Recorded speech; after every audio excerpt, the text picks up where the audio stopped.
Assalamualaikum warahmatullahi wabarakatuh. Kembali lagi bersama Guru Umar Bakri dalam sebuah channel kelas P3K yang akan memberikan informasi dan edukasi buat teman-teman semua yang pasti akan membuat kalian happy, teman-teman ya. Nah, kali ini saya akan membahas sebuah berita ya, sebuah berita yang disajikan oleh ayubadung.com dengan judul H-4 kelulusan P3K 2024 diumumkan. Menpan RB Rini Widiantini bawa kabar baik untuk seluruh tenaga honorer. Nah, bagaimana teman-teman isi beritanya? Jangan lupa untuk subscribe dan aktifkan lonceng notifikasi, like, komen, dan share ya buat teman-teman semua. Semoga informasi ini memberikan kalian kabar yang baik buat kalian semua. Yuk kita lanjut, kita bacakan lagi buat teman-teman semuanya ya. Kita akan lihat beritanya. H-4 kelulusan P3K 2024 diumumkan Menpan RB Rini Widiantini bawa kabar baik untuk seluruh tenaga honorer. Nah, rupanya buat teman-teman nih ada kan membawa kabar baik nih.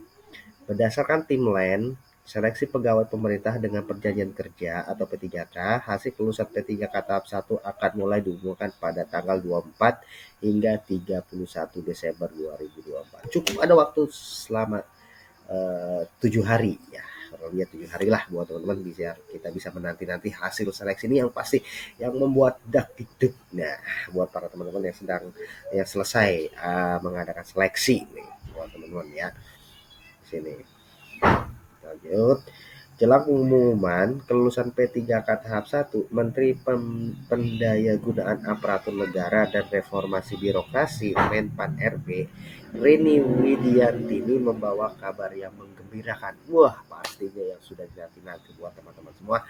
Ini Menpan RB ini memberikan kabar yang menggembirakan. Ya, seperti apa sih kabar gembiranya itu? Ya, kita akan tahu nih seperti apa nih. Ya, nah, kabar gembiranya ini seperti ini ya teman-teman. Khusus bagi tenaga honorer yang sebelumnya dinyatakan tidak memenuhi syarat atau TMS pada pendaftaran P3K tahap 1. Ini khusus nih yang TMS nih pada tahap 1 nih. Melalui laman resmi menpan.go.id jelaskan bahwa Menpan Rini Widiantini itu memberi imbauan kepada instansi pemerintah untuk mendata siapa saja tenaga honorer yang dinyatakan TMS pada pendaftaran P3K tahap 1. Ada himbauan kan dari Menpan RB kepada instansi pemerintah nih. Dalam penyampaian, Menpan RB itu menjelaskan bahwa tenaga honorer yang gagal lolos karena TMS atau belum mendaftar P3K tahap 1 diberi kesempatan untuk mendaftar P3K tahap 2.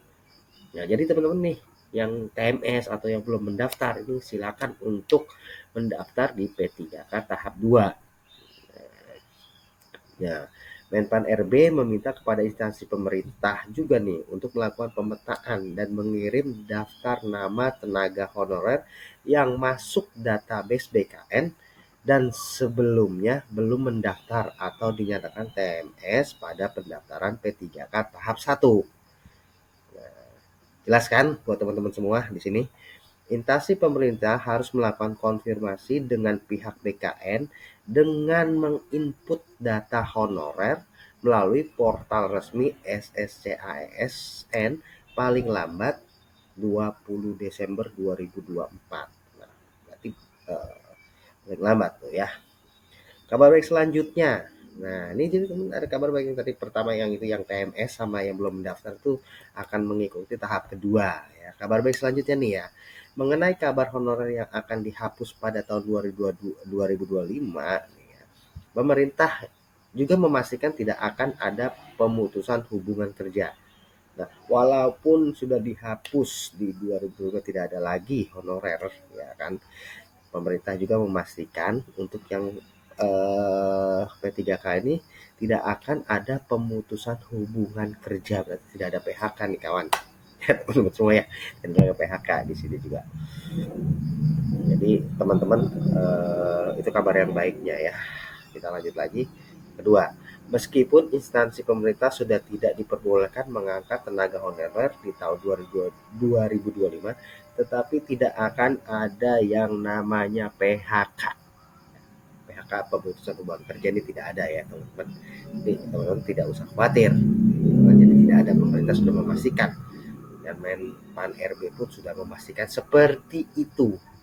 Gitu. Pemerintah membuka dua skema pengangkatan. Yang pertama yaitu P3K penuh waktu dan yang kedua adalah P3K paruh waktu. Agar tidak ada PHK massal dan persoalan penataan honorer bisa diselesaikan. Nah, status P3K penuh waktu akan diberi bagi tenaga honorer yang mengikuti setiap tahapan seleksi dan masuk peringkat terbaik sesuai aturan prioritas yang diisyaratkan.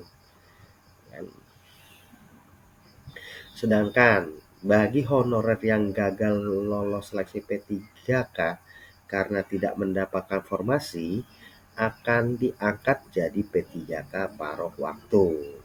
Buat teman-teman.